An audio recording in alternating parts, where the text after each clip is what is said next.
Diamond Platinum si izina rishasha, ariko woba uzi iryo banga ryamufashije kuba uwo ari we uno munsi. Ngibi ibintu bitanu biza kugutangaza byamugize icamamare nk'umuririmbyi arusha abandi bose. Ndagusabe ntuhagarike urabe gushika ku mpera, kuko ibintu bitanu bishobora no kuguhindura ubuzima bwawe nimba uri umuririmbyi canke wifuza kuja mu mwuga wo kuririmba. Reka ndagusabe rero nshuti yanje, wewe nimba ubizi neza yuko utaragira subscribe, ugire subscribe kugira wame uronka ibiganiro vyacu. Ico umenya, Diamond Platinum ni umwe mu baririmbyi bamenyekanye cyane muri Afrika, akaba yarashoboye gutera imbere kurusha benshi mubo bahanganye mu muziki.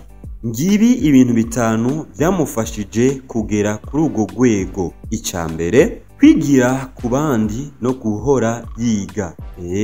Diamond yamenyekanye kubera ubushake bwo guhora yiga no kwagura ubumenyi mu muziki. Ntaguma aho nyene, ahubwo yama akunda kwiga, akunda kumenya ibintu vyinshi. Diamond yavuze ko kugira ngo umuririmbyi agume ku isoko agomba kwiga buri munsi, kuko isi ihora ihinduka.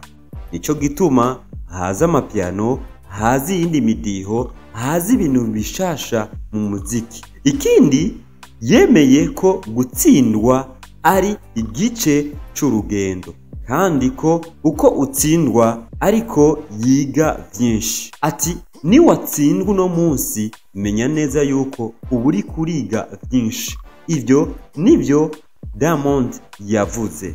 Ikindi ca kabiri, ubushobozi.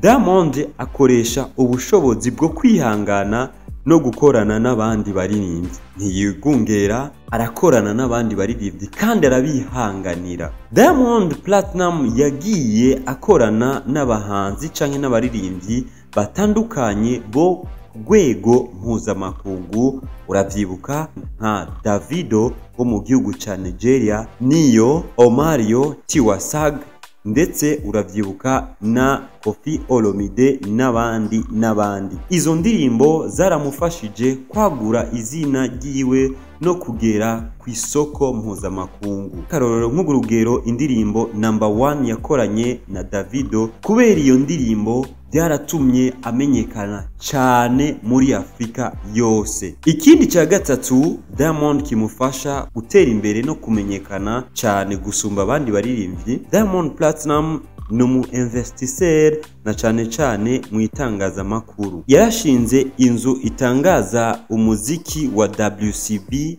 Wasafi, ikaba yarafashije kuzamura impano z'abaririmbyi. Uravyibuka nka Harmonize, Rayvanny na Zuchu n'abandi. Yaratanguje kandi Wasafi TV na Wasafi FM, ndetse arinvestisa mbere no mu bucuruzi, aho adandaza impuzu n'ibindi. Amafaranga yiwe ayafata akayagarukana akayashira no mu rudandazwa, ikintu abaririmbyi benshi badakora. Icya kane, gukoresha imbuga ngurukana bumenyi, amarezo sosio. Nubwo Diamond Platinum yigeze guhagarikwa ku maradiyo amwamwe yo mu gihugu ca Tanzania banka kumuvuza no kuvuga ivyiwe, Diamond Platinum yakoresheje amarezo sosio nka YouTube, Instagram na TikTok n'izindi kugira ngo agere canke ashikire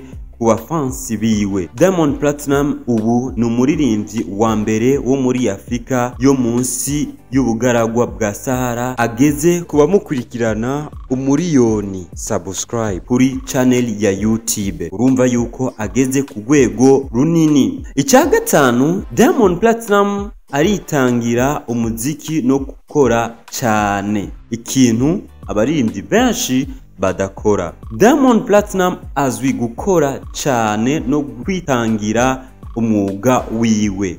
Ntibaguhende, niwe muririmbyi bigaragara yuko afise imbaraga canke afise ugushaka cyane ku bikorwa vyiwe gusumba abandi. Uyibuke yuko yatanguye umuziki akiri muto. Ico gihe yarakoze cyane kugira aronka amafaranga yo kuriha muri studio. Ubu niwe muririmbyi afise ibihembo canke afise ama award menshi kuko arenga 68. Akaba ariwe umuririmbyi yatsinze ama award menshi muri Afrika y'Uburasirazuba. Umucamake rero ico womenya nshuti yanje wewe nkurikirana, gutsinda kuno musaza Diamond Platinum gushingiye kwiyemera, ariyemera cyane, kwihangana, arihangana cyane, kandi arakorana n'abandi, ntiyikungira ahubwo arakunda no gukorana abandi. Ivyo rero ni ibintu bitanu twovuga yuko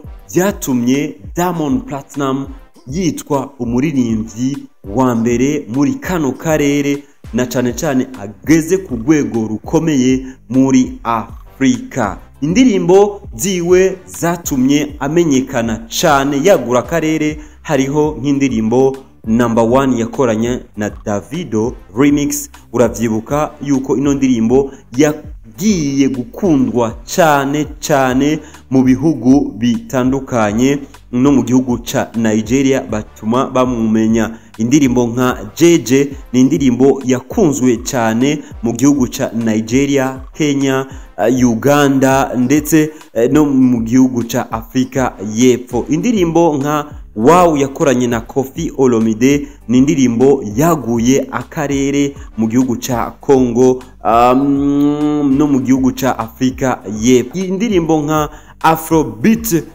yakoranye na Omario ni indirimbo yatumye amenyekana cyane mu mugabane wa USA. Ni indirimbo yatumye amenyekana cyane mu mugabane wa USA. Indirimbo Inama yakoranye na Fally Ipupa ni indirimbo vyagaragaye yuko yakunzwe mu gihugu cy'u Burundi, muri Kenya, mu Rwanda, eka no muri Congo. Reka ndakusabe ugire subscribe, ugumane nanje, unyite Sule Ndimu. Karibu cyane kuri channel yawe nimba ukiri mushasha. Ugire subscribe, commentaire na like. Big up sana.